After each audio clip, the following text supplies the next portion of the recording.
Ya, pemirsa, tinggal di kawasan konservasi gajah, yaitu di kawasan landscape Bukit 30. Petani karet berinovasi dengan menjalankan sistem agroforestry agar gajah tidak masuk ke kawasan perkebunan hingga melindungi lahan karet dari jamur akar putih. Tunidi, salah satu petani karet, memilih menjalankan sistem agroforestry dengan mengombinasikan kopi dan karet di lahan pertaniannya. Pilihan ini bukan tanpa alasan.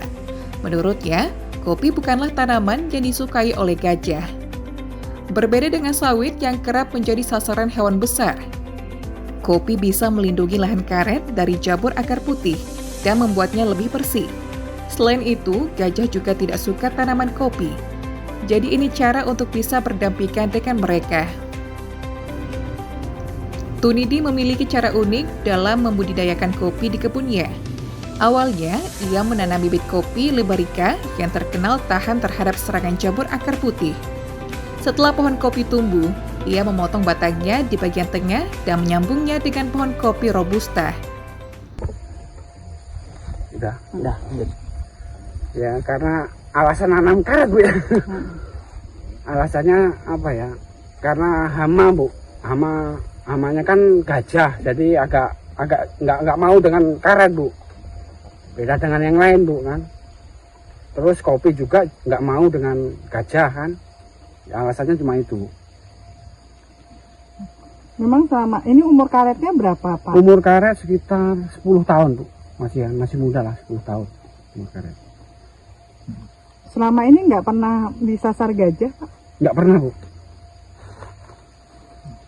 Gajah berarti tidak menyukai kopi berarti. Nah, gajah tidak menyukai dengan tanaman kopi. Jadi ada banyak petani nggak yang sudah tumbuh kesadaran bahwa gajah itu sukanya yang misalkan sawit, dengan ini enggak. Nah, itu sudah banyak ada inisiatif dari warga kemudian nanam kopi campur karet di sini. Masih sebagian, Pak. Sebagian mulai mau buyur nanam kopi, kan. Karena hamanya itu masalahnya. Kalau sawit kan kesukaan gajah. Jadi saya kawan-kawan kan suruh menanam kopi lah. Tergabung dengan kelompok ini, Bang. Ini sudah diperjualbelikan kopi ini, Pak? Ini masih 2 kali panen. Masih 2 kali panen, belum diperjualbelikan, Mas Yan. Masih dalam proses, itu masih belum proses sendiri. Belum digiling juga, Mas Yan. Yang kering kan masih ada di rumah, masih juga. Ini kopi apa nih, Pak, yang kita tanam, Pak? Kopi Liberica ini. Liberica. Kopi Liberica. Sudah berapa tahun, Pak, nanam? Sekitar 2 tahun setengah. 2 tahun setengah. 2 tahun setengah. Pak, ini kan kopi Liberica dan Robusta ya? Iya. Akar Liberica, Robusta di atasnya itu gimana, Pak, cara Bapak menanam itu? Kalau Liberica kan yang di bawah, itu kan tahan dengan jamur akar putih. Makanya saya sambung dengan kopi Robusta. Jadi hasilnya kopi Robusta, Pak? Nah, hasilnya dengan kopi Robusta. Karena kalau Liberica kan tahan dengan itu tadi, jamur. Hasilnya jadi lebih tahan, Pak?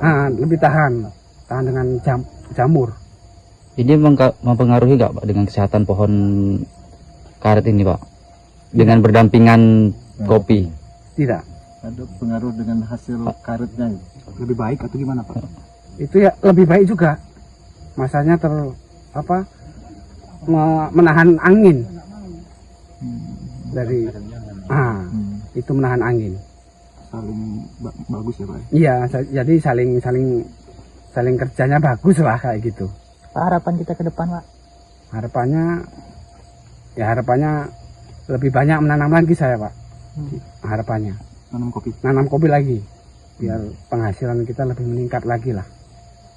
Baru-baru ini berapa harga kopi, Pak? Harga kopi kalau di sini 50.000. 1 kilo. 1 kilo 5.000. Itu yang udah beras biji. Kalau yang baru dipanen 10.000. Tapi merah, ngambilnya yang merah khususnya. Sementara itu, hasil inovasi ini ternyata membuahkan kopi Robusta yang tidak hanya sehat, tetapi juga memiliki nilai ekonomi tinggi. Saat ini, 1 kilogram biji kopi Robusta yang sudah dikeringkan dihargai Rp50.000. Sedangkan buah kopi merah dihargai Rp10.000 per kilogram. Heru Syaputra, Cek TV, melaporkan.